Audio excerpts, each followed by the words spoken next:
as well with our presenters, to whom I will turn it over now. I just want to reiterate something that was in the chat. If you can stop screen sharing, I like a chance to see everybody's face, at least for a minute, so I know I'm talking to people. And again, if you don't have a name there, it would be helpful to change that to a name. I know that sometimes we're using our kid's computer or something like that. It's helpful to have, so I appreciate that. Thank you. Tagway. My name is Claudia Foxtree, and I have brought some of my friends as presenters. We are going to introduce ourselves, and then we're going to do a short presentation, and then we're going to open it up for questions. So thank you to the Network for Social Justice and the Indigenous Peoples Advocacy Group. Again, I'm Claudia Foxtree. My pronouns are she, her. I am a multiracial Arawak woman. My mother is German. My father is Indigenous. There might be other things that make me multiracial. Those are the two I grew up with. I am a middle school teacher. I work with the Massachusetts Center for Native American Awareness and the United Confederation for Taino People, as well as being a facilitator for initiatives for developing equity and achievement for all students. I am happy to be here, and I am currently Zooming from the traditional unceded, unsurrendered Pawtucket territory next to and overlapping the Massachusetts and the Nipmuc, now known as Billerica, Massachusetts. I'm going to pass over to Heather, my co-presenter. Thank you, Claudia. My name is Heather Lavelle. My pronouns are she, her, hers. I am a second generation Italian American on my mother's side and fifth generation Irish on my father's side. I live in present-day Bedford, Massachusetts, on the traditional unceded territory of the Massachusetts tribe and neighboring Pennacook, Pawtucket, Nipmuc, and Wampanoag. I acknowledge too that people from indigenous descent from across the Americas live, work, attend school in Bedford, and I honor their many contributions to our community. And I'm co-founder of Italian Americans for Indigenous Peoples Day, the Melrose and Bedford Indigenous Peoples Day committees, and I'm a member of the Massachusetts Indigenous Legislative Agenda Coalition. And for my day job, I'm the director and curator of a small local art museum. And Chalanaru. Taikaraya. Di tuno kena de atiaono, diri chalinaru, boriken taino daka, koai sabodaka, yaha. Good evening, my brothers and sisters. My name is Chalinaru Dones. I am Boriken Taino of the Guainía Taino tribe, which is, you all know it as Puerto Rico. I am on the unceded territory of the Massachusetts. I live in Newton with its original name as Nonantum, which Nonantum in Algonquin means blessings and prayer. And you have to excuse me, I'm a little under the weather. I am a liaison to the United Confederation of Taino People, and I'm also the co-founder of the Indigenous Peoples Day Newton Committee. I've worked side by side with organizations such as my sister Claudia with MCNAA, as well as NACOB and UAIN. I am a mother and a grandmother, and yeah, thank you for having me here. Thank you. All right, I'm going to start us off. I have a few slides to share to get us going on some of the topics relevant to this fall season. And to begin with, I like to go through a few understandings that I've come to learn in doing this particular conversation and work, that it is hard. There are emotions, and some things can be triggering. You may cry, I do. For me, I take a deep breath and then I push forward. And I always remember that there are other people living with this pain all the time. And some of us are viewers of it. Some of us are experiencing it. In this work, I feel like I am an ally to Indigenous people from the continental United States, because that's not exactly where my ancestors are from. So in this work, even as a person with Indigenous ancestry, I also feel like an ally and have so much to learn about the other nations here. There is no perfect book, resource book, video, film, etc. If you have 10 Indigenous people together, you could have 10 different perspectives. We should be so lucky to have that many perspectives. And we all need to keep learning and think more about what we teach. I'm also often teaching students or teaching my children or teaching my friends as they ask questions. So we need to have more information.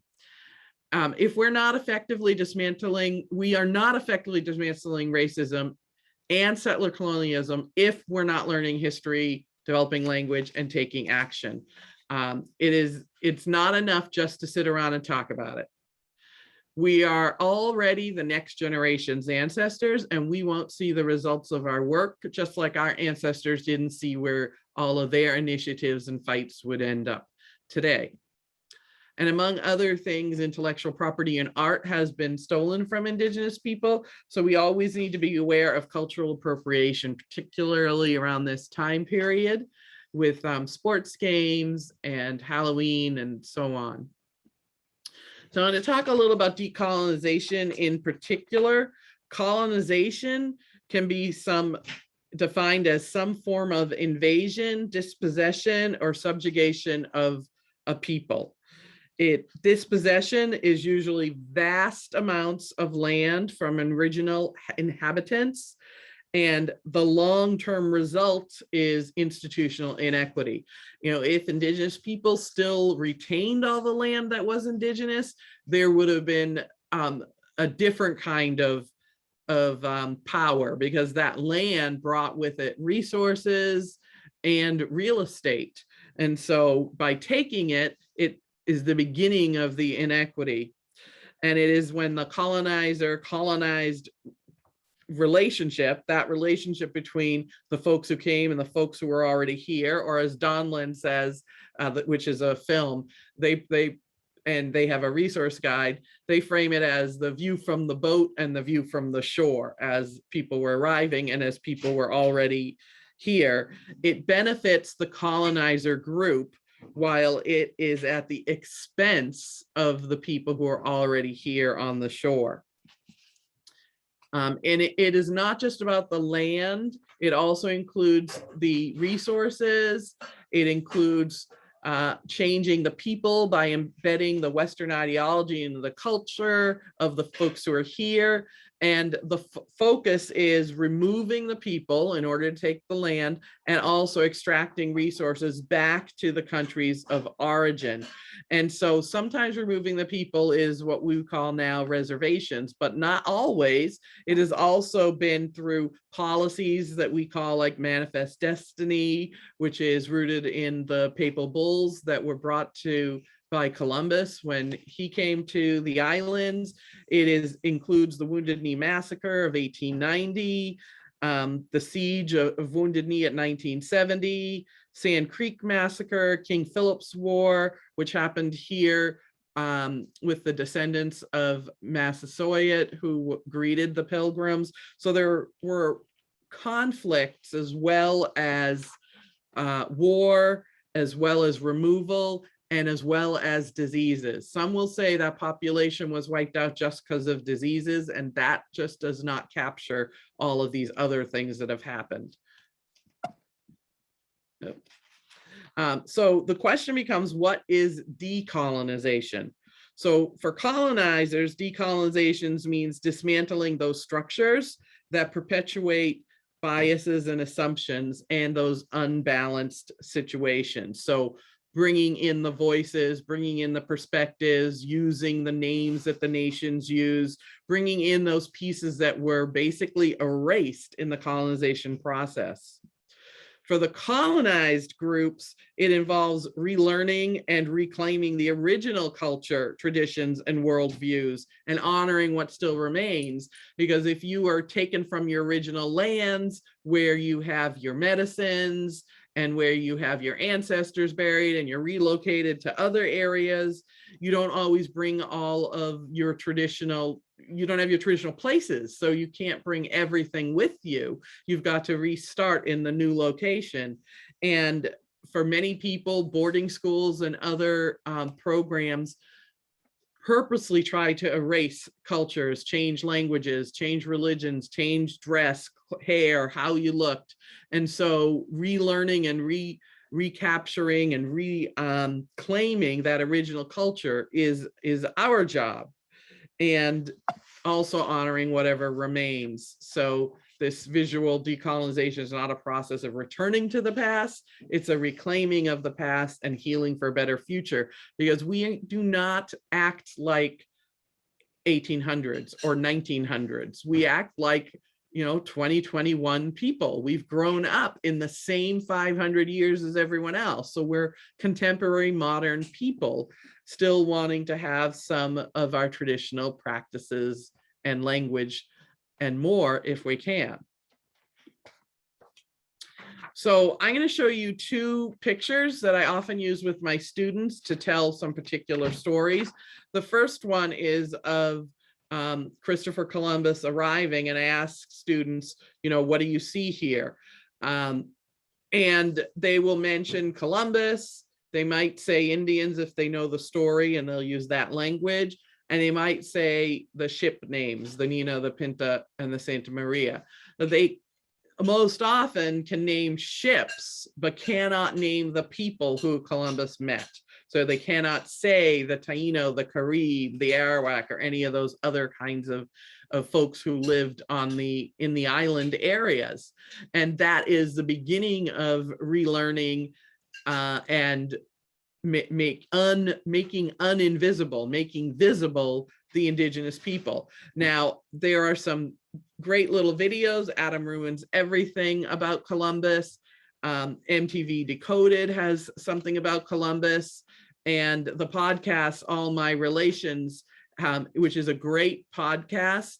It also has an episode about celebrating Indigenous Peoples Day, where they get into some of this history, and I might share that with kids, and then I'd have them look at the picture again and see what's missing in this story.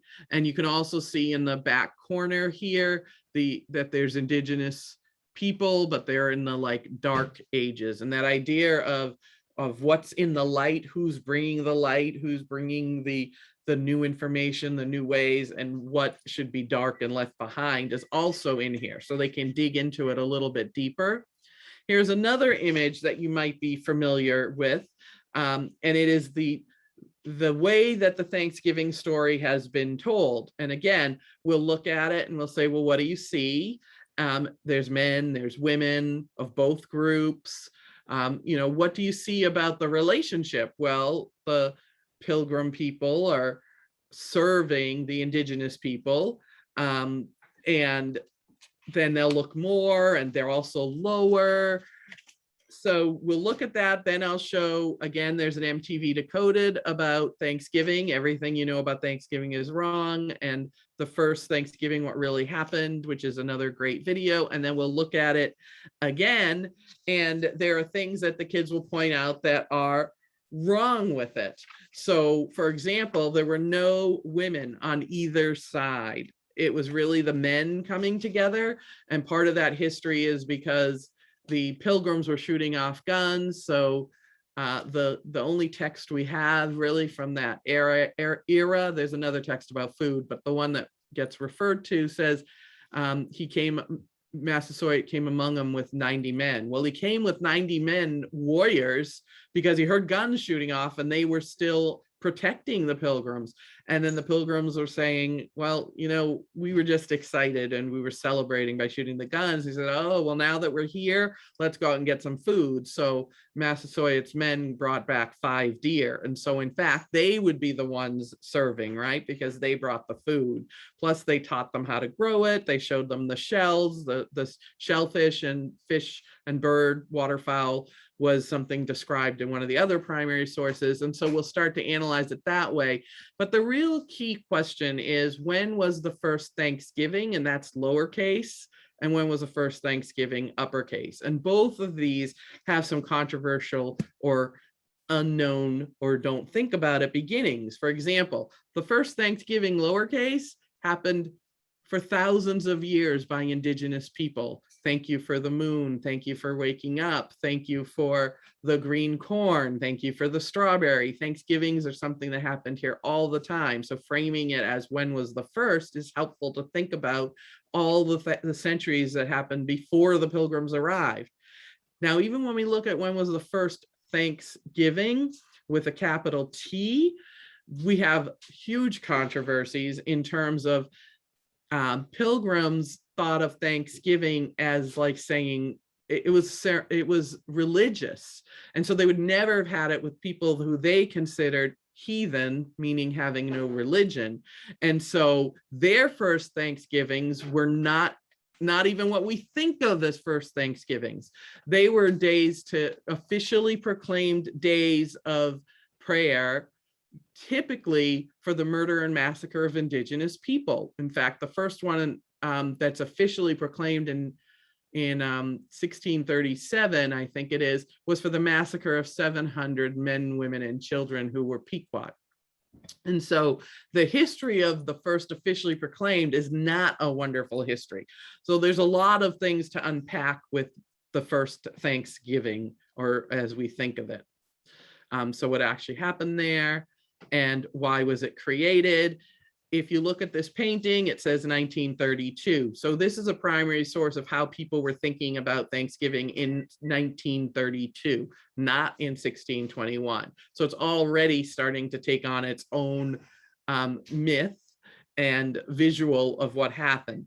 And it was actually officially created at the end of the Civil War, when Abraham Lincoln was petitioned by Sarah Josepha Hale to do something that created, she worded it as bringing the states together, so some kind of unity thing. However, it also was a way to create a new creation story for the United States, a new beginning where everyone got along. And so it is perpetuated as a myth now. So how do narratives keep indigenous people invisible? You might have seen this before. It's called American Progress. And if you look at it, you can again see that imagery of the light coming and pushing indigenous people away.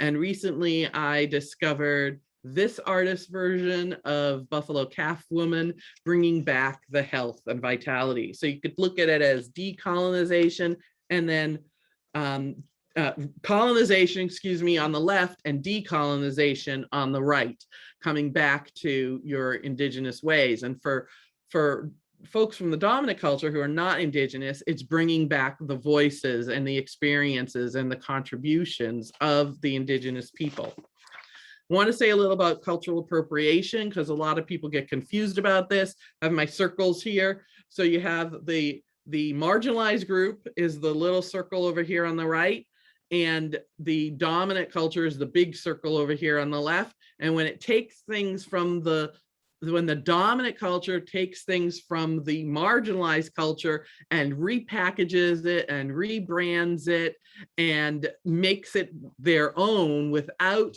permission, regard, or even acknowledgement, that's cultural appropriation. And cultural appropriation is typically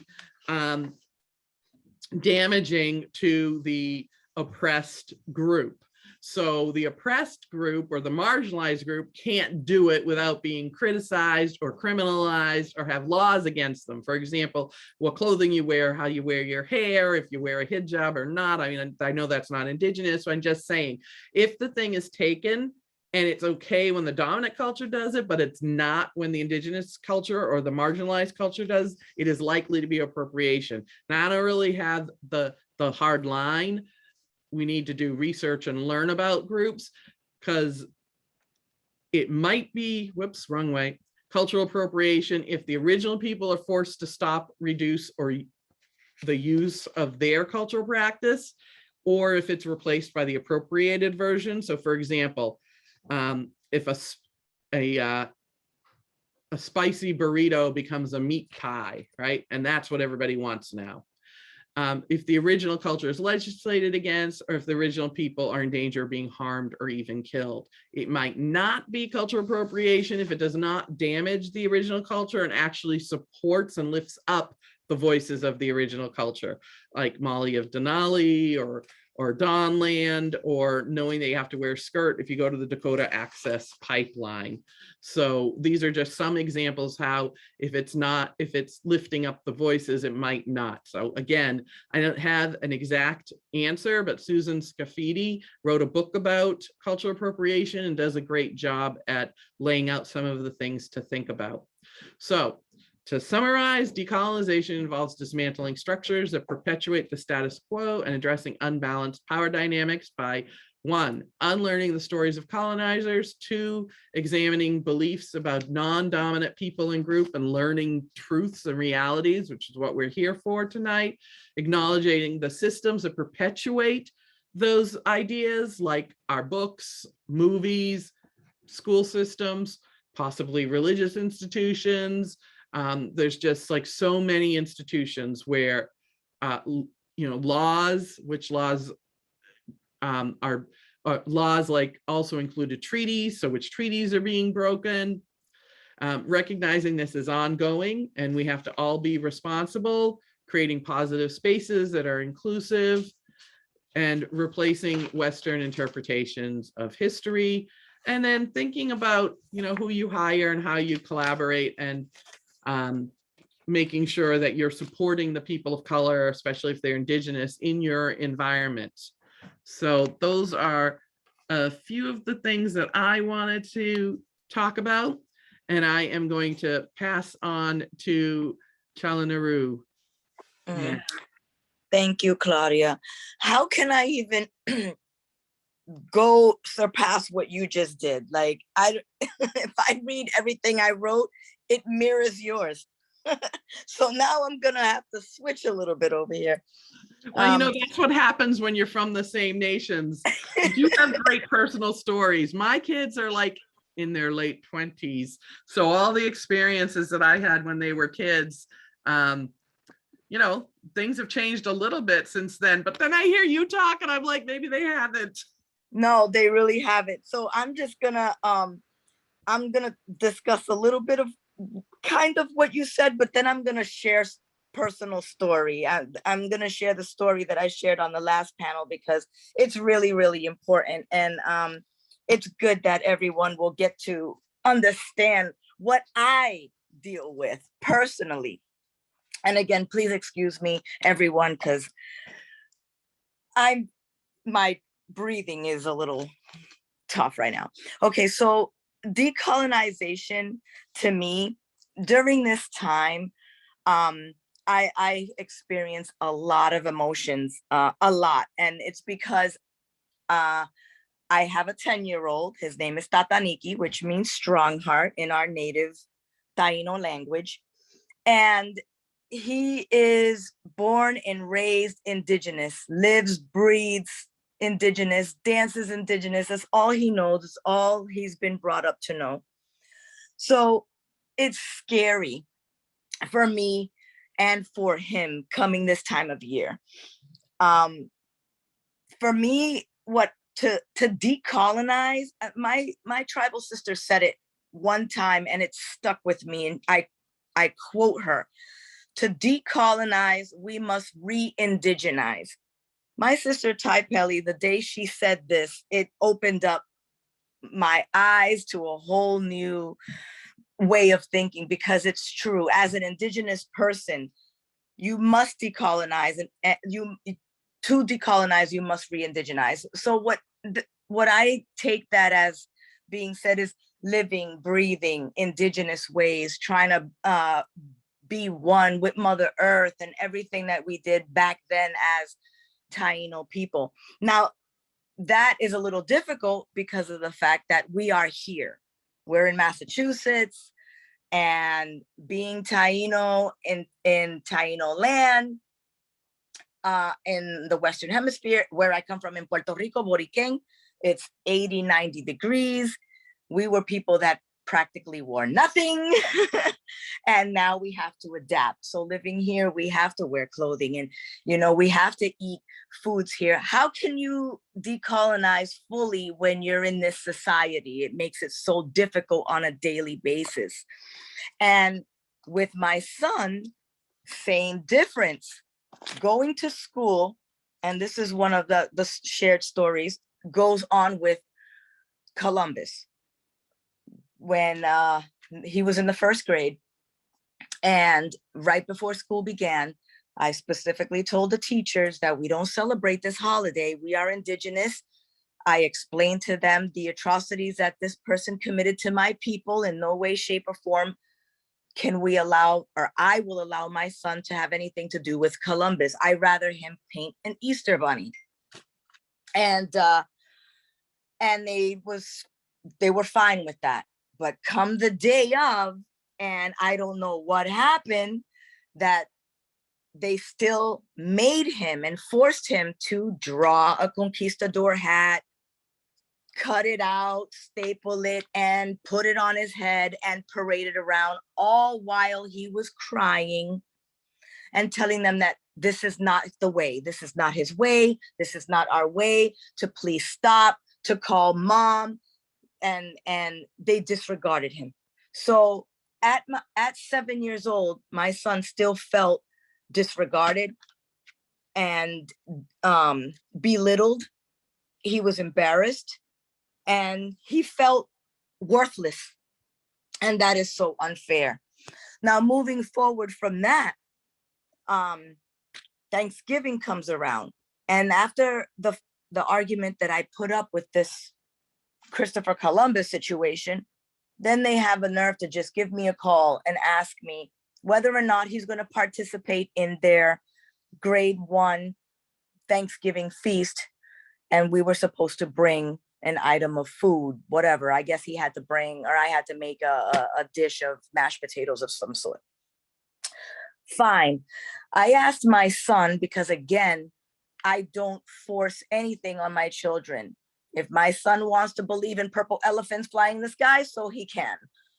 And I asked him, do you want to participate? He said, yes. But when I told the teacher that he wanted to participate, then that's when the problem began. That's when they asked me, so does he want to be an Indian or a pilgrim?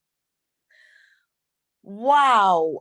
So they explained to me that the kids had a choice of dressing up as an Indian or as a pilgrim, and that they were going to construct all these outfits out of brown paper bag, like Stop and Shop brown paper bag. I was beside myself. I didn't know what to do or what to say. I was fuming. And this is why I stress the fact that education is definitely key in the school system, because I still deal with things like this today.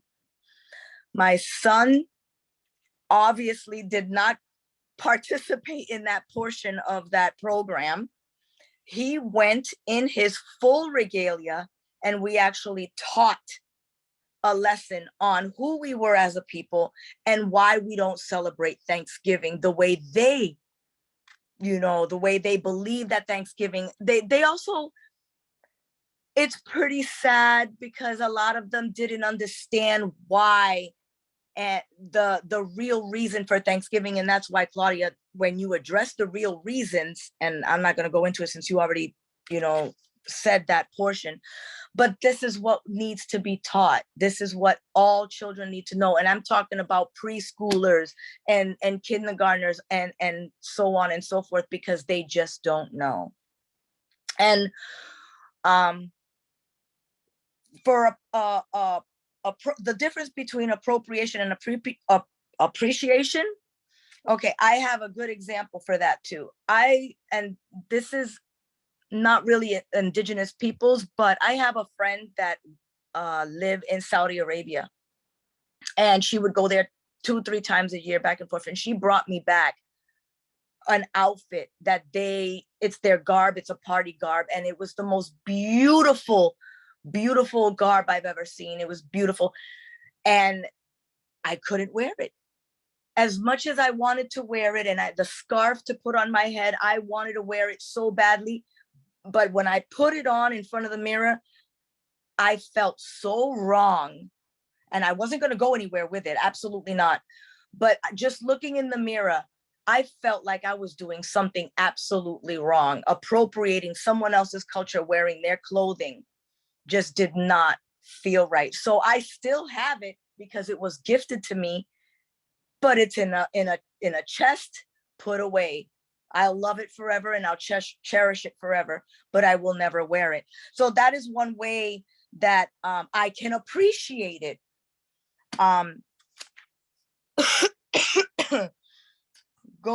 am I? So there are other ways that one can appreciate culture, obviously respecting their and allyship instead of there's also appropriation when it comes to fashion out there. You have all these fashion gurus making indigenous clothing or indigenous inspired clothing, and then parading around in these fashion shows, making money off what? Our indigenous ways, our indigenous textiles and things that we did and still do to this day. I'm one that I make Taino regalia.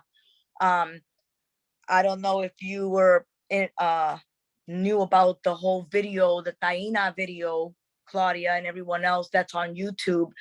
Again, appropriation of culture of our people, of the Taino culture, with the headdresses and the girls wearing regalia, twerking in the video. And all the video was talking about was sex.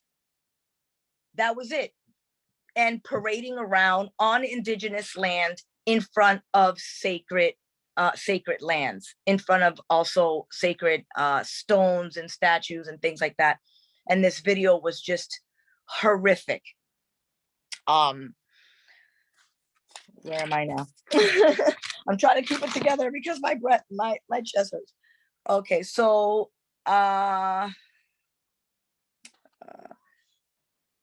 about concentrated in cities and heavily populated urban areas, attention to moving to the suburbs. What role can we as suburban communities play in uplifting indigenous rights and awareness? Me, finding out who your neighbors are, who you are surrounded by, your indigenous neighbors. When I moved here to Newton 1 year ago, the first thing I did was learn who my neighbors were.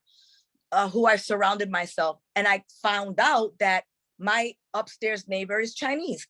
My next door neighbor is Brazilian. And the second floor, my next door neighbor is Russian.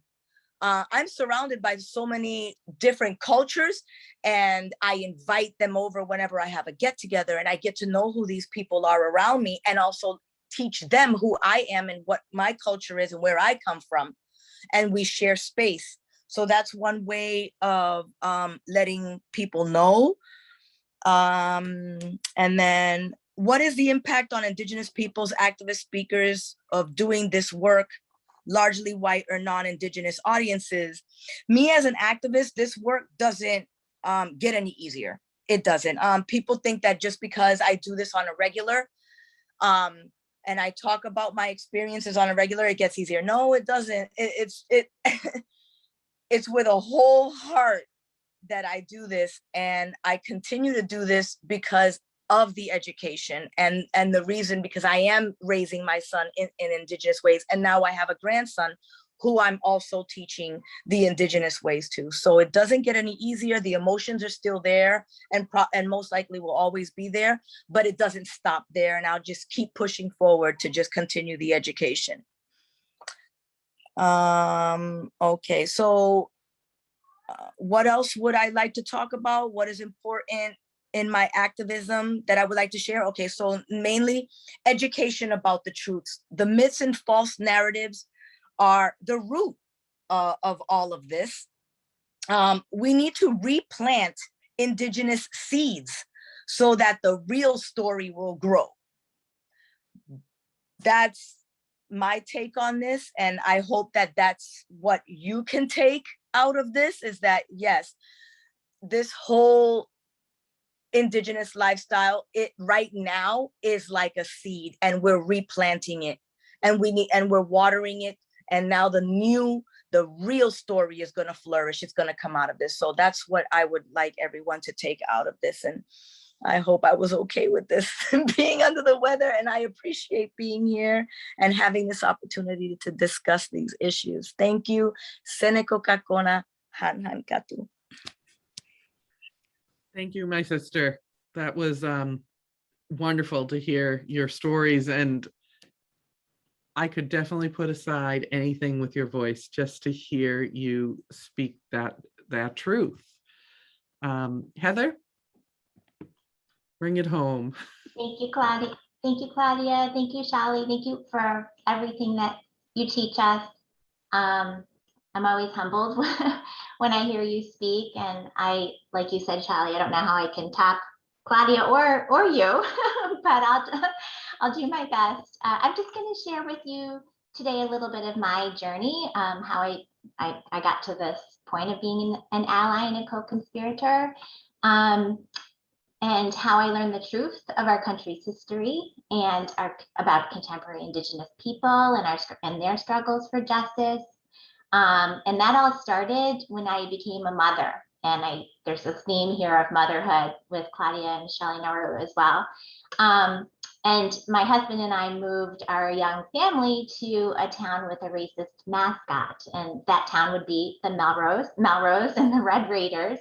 And because I had been so programmed through all the stereotypes and the myths and the omissions and the flat out lies, to think of Indigenous people as having existed mainly in the past, my understanding did not start to evolve beyond that point until I saw, driving down the Linfeld Parkway, this bright red concession truck with this ridiculous stylized dream catcher on it, purposely on display 24 hours a day, 7 days a week at a busy intersection. And I really knew it was wrong, even if I at the time couldn't articulate all of the reasons behind it. And I knew that if my kids were going to go to school in this district, that I needed to do something about it. So I began learning and listening to Indigenous people, Claudia being a huge support during this time.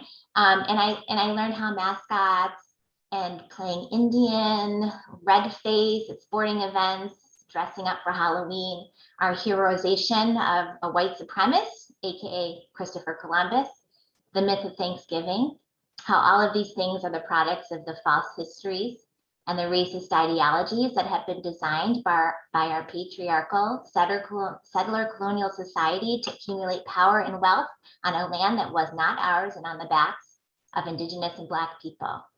And Indigenous peoples will tell us that the cultural genocide continues today. And I learned how these symbols and these myths, I learned them for what they really are, which are tools of that genocide. Now these things aren't as overtly violent as, say, the epidemic of missing and murdered Indigenous women and girls in Two-Spirit, devastating health and education and socioeconomic disparities, continued land theft, and so much more. But these things still do cause harm, and they're extremely effective in making Indigenous peoples invisible, as Claudia has demonstrated. So in addition to this kind of learning, I also took a workshop called White People Challenging Racism, which gave me the tools to talk about race in the community, because I felt like I had a good understanding, but still needed a lot of help being able to talk about race. I was not raised to do that, and so it just did not come naturally to me. It was a new skill that I had to acquire. And so eventually, while I and other like-minded parents were successful in changing the mascot, it took years.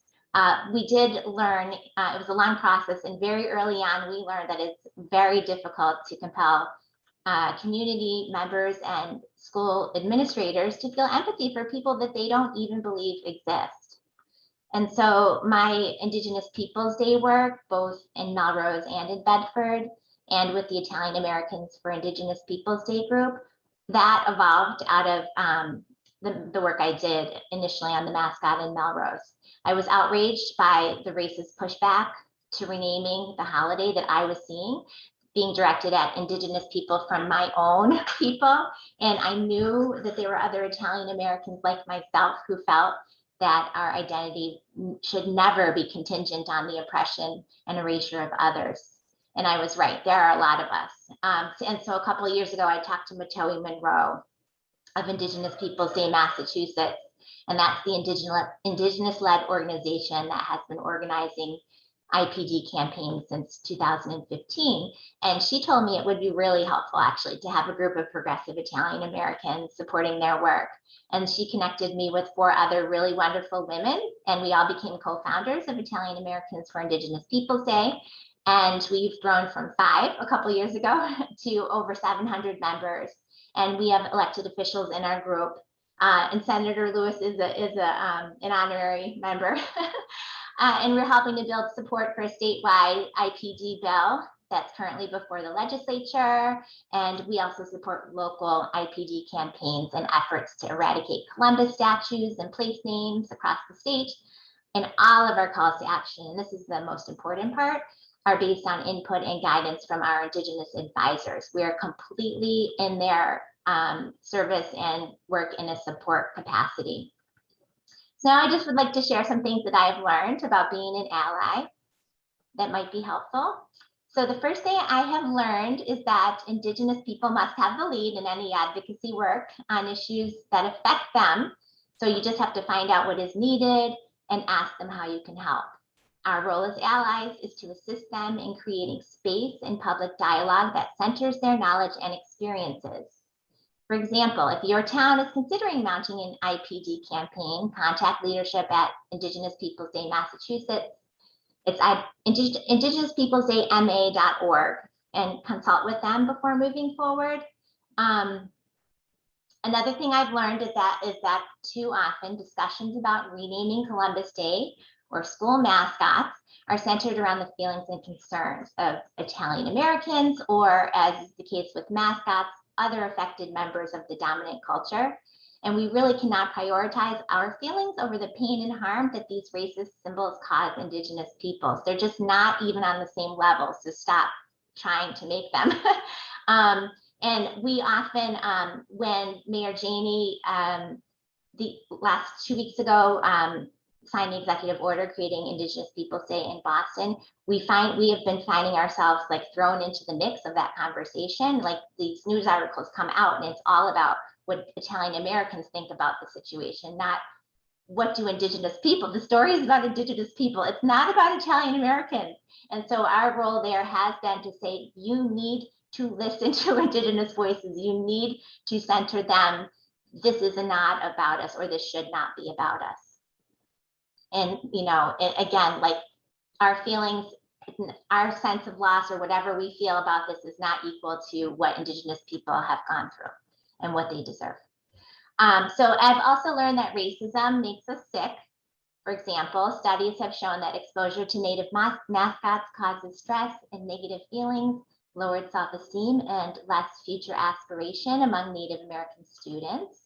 And studies have also shown that when non-Native people are exposed to mascots, they internalize negative and stereotypical views of Indigenous people. You all in Winchester know that all of this stuff because you've done great work and have gotten rid of your mascot. But I just think too about this internalized conqueror's mentality that we have as a result of this programming. You know, what better way to show your dominance than to take someone else's culture and claim it as your own, whether that be a mascot or playing Indian or rewriting the story of Thanksgiving. It's a sickness, really, this way of thinking that we have internalized. And all of those behaviors normalize culturally insensitive behaviors and beliefs. and they teach an accurate understanding of Indigenous people. So no, none of that is going to make for a healthy individual or healthy society. And I've also learned that most people have empathy and want to do the right thing. They just don't know what they don't know. And that is why education is so important. And we all must continue to educate ourselves and each other. And then I've learned also, lastly, that town by town battles are not the ideal way to resolve mascots or Columbus Day. As Shelley Naru and Claudia can attest, that process often requires Indigenous people to share their trauma, to educate us and be exposed to very hateful rhetoric that is re-traumatizing. So, you know, and the Network for Justice does a really good job of educating the community about the Massachusetts legislative agenda and the 5 bills. I don't know, Leora or Rebecca, if you want me to get into that, but that I just wanted to put a plug in for the Indigenous legislative agenda and to please support, because there is an Indigenous Peoples Day bill that is in committee right now waiting for a vote that could settle this matter once and for all. So we don't have to continue these horrible town by town battles. It's just not, it's not healthy. Oh yeah, so and lastly, this really is lastly, I have learned that we have so much to thank Indigenous people for. And when Corey, one of our co-founders, Corey and I, Corey was asked to speak at the ceremonial celebration at IPD Newton, and we were thinking about what she was going to say, and we wrote something that I wanted to share with you. And let's see, I'm just going to share my screen as well. Just bear with me for a second. Since this is, can everybody see that? Okay, since this is the time of year, although every day is for giving thanks, we are grateful. This is the part of the speech that Corey Pop gave at IPD Newton. Thank you for teaching us what has been left out of history books and what we gain by understanding the true history of the people who have been here since time immemorial. Thank you for sharing with us the harmful impact that Columbus Day has on you, even though we know it has been painful and re-traumatizing to do so. And thank you for modeling resistance and resilience. Our children are watching and learning. And thank you for showing us a way to move forward together in healing and reconciliation for the good of us all. And that's really what this is all about. It's for all of us to move forward together in healing. And this is how Indigenous people are giving us a roadmap to do it. And we need to be involved in that process. And this is a photo from our inaugural Indigenous Peoples Day celebration. We had a bamba, and there's Claudia and Shelley Naru, and I am in the middle. And for those of you who don't know what bamba is, and Shelley, jump in if I'm not explaining this correctly, but I think I know by now. It's a form of traditional dance that was started over 400 years ago in Borokan, and it was created by enslaved and free Indigenous Taino and African Bantu peoples on the plantations that were run by Spanish colonizers. And it's an amazing form of resistance and cultural expression that is beautiful to watch and participate in. And it was really just a life-affirming day. And I'm so grateful that I was able to spend it with Shelley and Claudia. And I'm done. Thank you very much. I'm just trying to figure out how to get my screen back so I can stop the share. Oh, here we go. Okay. Thank you, Heather. Okay, so that is our few minutes of presentation. And thank you so much to my fellow panelists. I should have said at the beginning, but I'm going to say now, if you have any questions, or somebody put it in there, we do have time for some Q&A, and it can be to the whole group or an individual in the group. I will look at the chat. I've been looking at it as we go. And or you could raise your hand and I can give you the floor to say it out loud.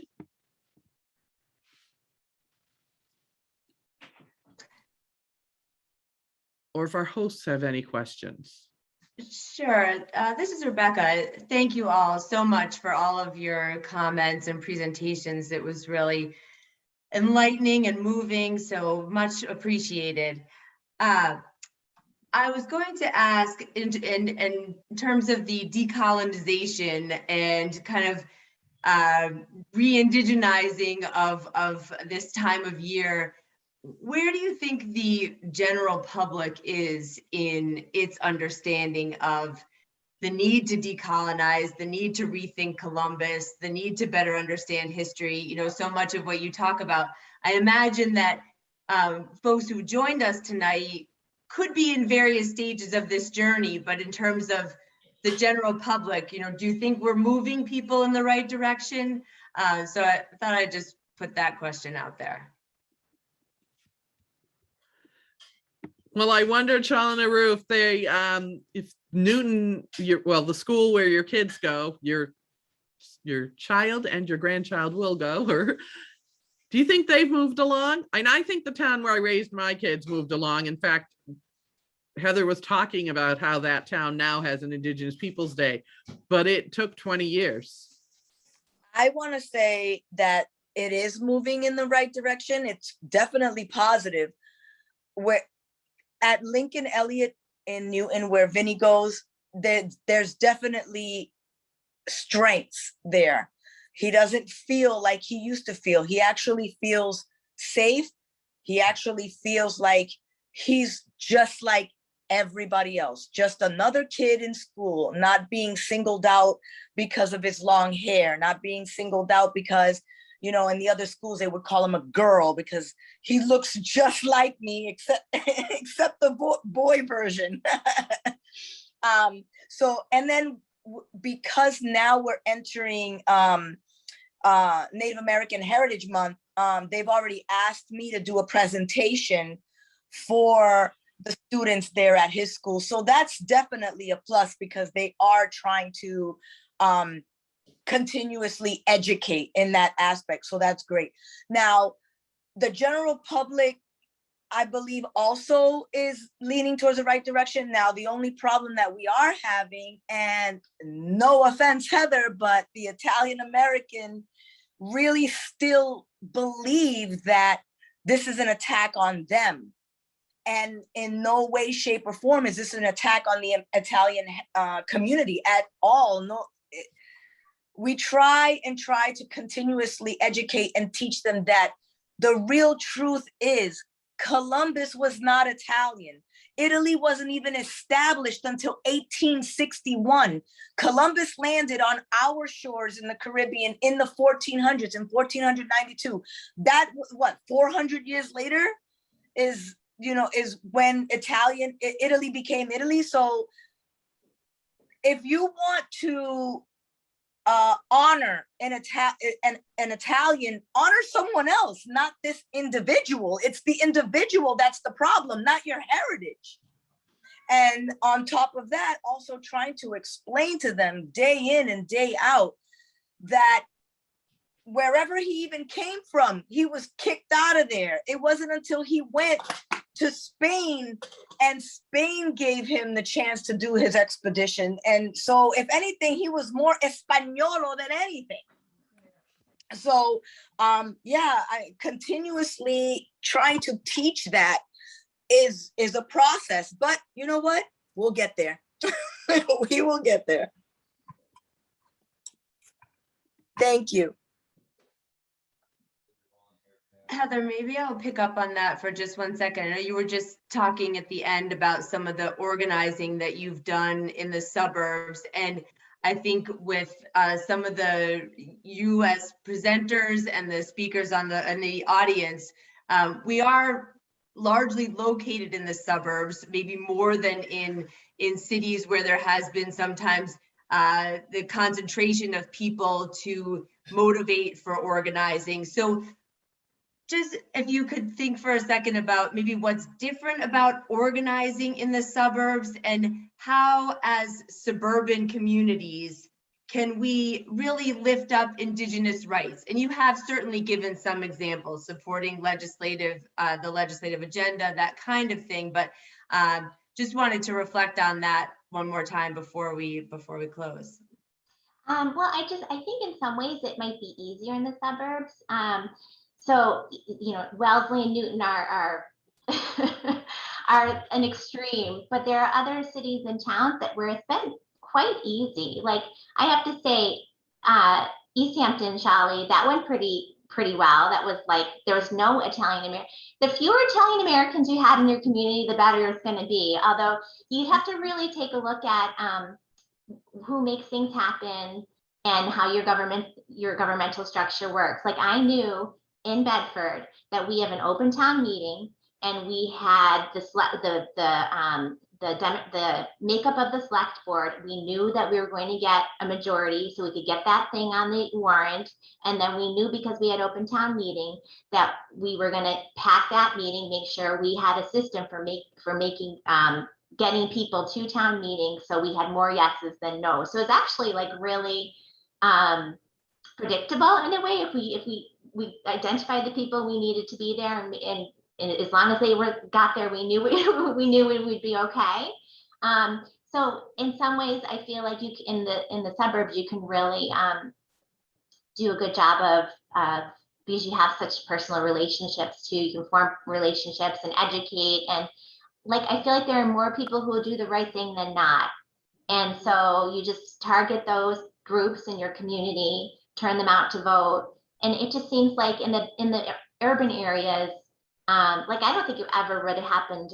Maybe it would have happened in Boston without an executive order, but it would have been really traumatizing, I would think, the fight and the dissension. So the smaller communities, like, they're like dominoes. You just keep them falling, and eventually the state will catch up. And so you can really make a lot of change in the suburbs. That's my take on it anyway. I want to highlight something you just said, Heather, which you didn't say explicitly, and I'm going to name it. It actually does take organizing. It doesn't just happen organically. I mean, we like to think it's organic, and maybe our learning is, or the people we meet are, but you got organized in terms of who you tapped, who came, you reminded them. There's a lot of behind the scenes stuff to really move legislation. So legislation, policy, whether it's in your company, your school, your town, that takes organizing, and that is where we can make a big difference. The other is economically. So basically putting your money there. Who do you donate to? What products do you buy? Do they support Indigenous groups? Do they use Indigenous images? Your money has power and your vote has power. So any place where those two things can happen are places to put effort. Thank you both. I wanted to pick up, Claudia, on something you just said in terms of things you might purchase or put where your money goes. And it goes back to a little bit about what Chali Naru was saying about appropriating designs or Indigenous art, that type of thing. So how can people know that they are kind of putting their money or supporting Indigenous artists, people in truly the right way, if you will, or in an appreciative way? I think some people have good intentions, but they don't necessarily know what sources to check or how to tell that something is really the right cause or the right organization. Do you have any guidance on that? Well, some things can be pretty obvious, like there weren't any cows here, so we didn't have milk, so we didn't have butter. So if Land O'Lakes uses Indigenous person, unless that company is owned by an Indigenous person, I have a hard time believing there's any connection to the butter. Now, I didn't buy anything from Land O'Lakes, but I didn't stop shopping at stores that did. And I didn't ask if the muffins in the morning were made with Land O'Lakes. So everybody has to sort of decide where their line is. Now, Land O'Lakes did take away the Indigenous person, but now I cannot get out of my head. So they kept the land, but they took the Indigenous person. So they got rid of the Indigenous free people. So now I still can't buy Land O'Lakes. But there's plenty of other options, which is the other plus that typically in the United States, we have so many more options than other places in the world, and maybe even other places in the United States, but the New England has a lot of resources. So some seem obvious to me. Another obvious one is if you're at a local event that has Indigenous people, there's actually an arts and crafts law that says you can't sell anything as by Indigenous people, period. You can have inspired by, but you cannot have by and sell it as sell something that is from another place. And that law only exists for Indigenous people because so much art was being taken and mass produced in other places. So that's the Native American Arts and Crafts Act. So buying directly from Indigenous people and supporting the groups is another way to know that you're putting money there. And if you pay fair value for something, then that's an equal exchange of energy, money. So that's another thing to keep in mind. And there's some good old fashioned legwork or research work, look up the company, see who the company, we do that for other kinds of companies like LGBT issues, for example. So you do that too for other companies. And if either of my fellow panelists have anything to add to that, please chime in on how you make those decisions. I always just think, if I'm asking myself, is this the right thing to do, then I should probably just not do it. If I have this in the back of my head, like a question mark, I just won't do it. As far as appropriation goes. I always just ask the Indigenous themselves, like, yes, I'm Indigenous, but that doesn't mean that because I'm Indigenous, I can wear something that the Navajo, their Navajo regalia, something like that, or something that, or some type of necklace or something that it's Navajo. I will ask if they give me the permission saying, yes, this is okay, anyone can wear it, then okay, that's fine. It never bothers me just to ask, because I would appreciate that somebody from another nation or anyone just would also ask me, because I also make jewelry and regalia. I wouldn't. Now, for an example, I make headdresses for my nation. I hand weave them feather by feather, stitch by stitch, one by one, with all natural materials. Nothing, there's no glue involved. Everything is 100% natural, authentic. And I was taught by my my tribal brother, who's an elder. And I just, yes, I make them and I sell them, but I sell them to Indigenous peoples in my own community, and because they're Taino and they're the ones that are going to wear it. But when I discussed the whole thing about the Taina video where that appropriation happened, now I have a disclaimer where you have to sign this disclaimer before I even start to weave a headdress. It literally says, you cannot resell my headdress. You cannot wear it for video shoots. You cannot wear it, any type of appropriation. If I find out, I'm gonna sue you. This is for ceremonial purposes only. And, or if you just want it on your altar, in your home or whatever, something that you wanna appreciate, you wanna look at it. Aside from that, you cannot wear it. It's not a costume. You can't walk down the street wearing a headdress. We don't walk around the street wearing headdresses. They're either powwow or ceremonial practices only. So that's one thing that I do. I actually have a follow-up question to that. So I bought a pair of wampum earrings at IPD Newton from Anna Wiegand's table.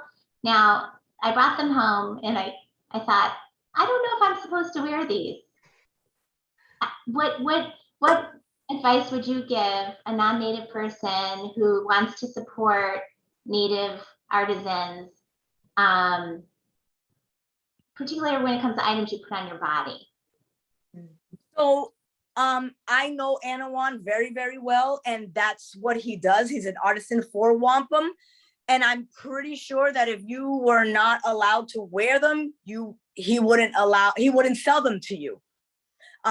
That's his little small business, and wampum can be worn by anyone. It was, I think, correct me if I'm wrong, Claudia, but wampum was used as currency, at one point, correct? So I've done some research into wampum and gone to some presentations about it, particularly from Julia Martin. And while I say her name, I want to point out the thing about wearing an artist's work. Cite them just like you would in a research paper. Talk about how you got this from. So that's one way to validate what you're doing with their work. Excellent. And Julia Martin is a fantastic contemporary Wampanoag wampum maker. And I've seen her talk, and she said things about the history of wampum that have been new to me, because everything's new. I'm always learning. There's so many nations. And one thing she said, that it was considered currency, but that was the colonizers' view of it. It was like having your sacred text, like having your history. The oral tradition was put into those beads. And so it was really important to keep track of your history. So from the outside world, it looked like that's so valuable, it must be currency. But from the inside world, it was that's so valuable, it's our history. And so that's just one piece of it. If it had more purple, there was more violence during that time period. It had more white, there was more peace. I think I have those colors right. And if you look at her wampum belts, you can see they're not really belts. They're really sashes, really belts this way. They tell different stories. So her wampum, well, one of them is the Mayflower and the Pilgrims greeting. Another is Native American boarding schools, where you see them the children being taken away by nuns and a church and coffins. So they tell history, they tell story, and she does modern ones as well. So in terms of wearing it, yes, and jewelry was made with it, but the wampum belt itself has its own big history to it. And she uses glass beads often because she's doing so much work. But it was originally made from the quahog shell into the little beads. They were little cylinder beads for the wampum, but that isn't the kind that's typically put into earrings. It's just polished shells for decoration. And those shells are actually not found everywhere in the world. And there are places out west where they've been traded. They've been traded all along the trade routes so that Indigenous people could have those shells out west. So there's just more history to it. And every presentation I go to, I learn something new that I can pass on. Now I pass it on to you.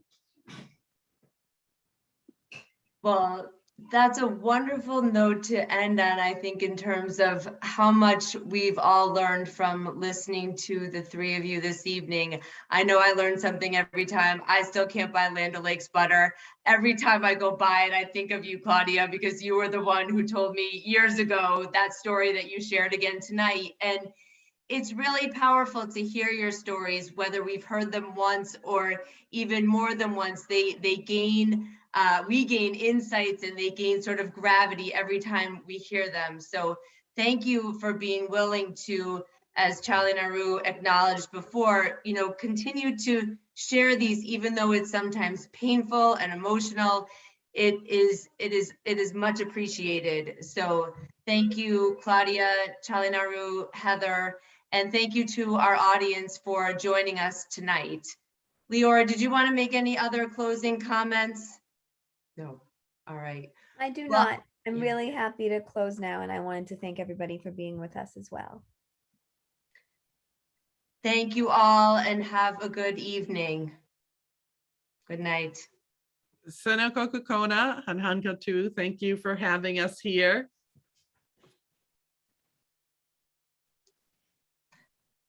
Same here. Seneko kakona hanhan katu. Thank you so much. Very grateful. And thank you for getting this word out. Yeah. And if you stop the recording, because we're all done now, maybe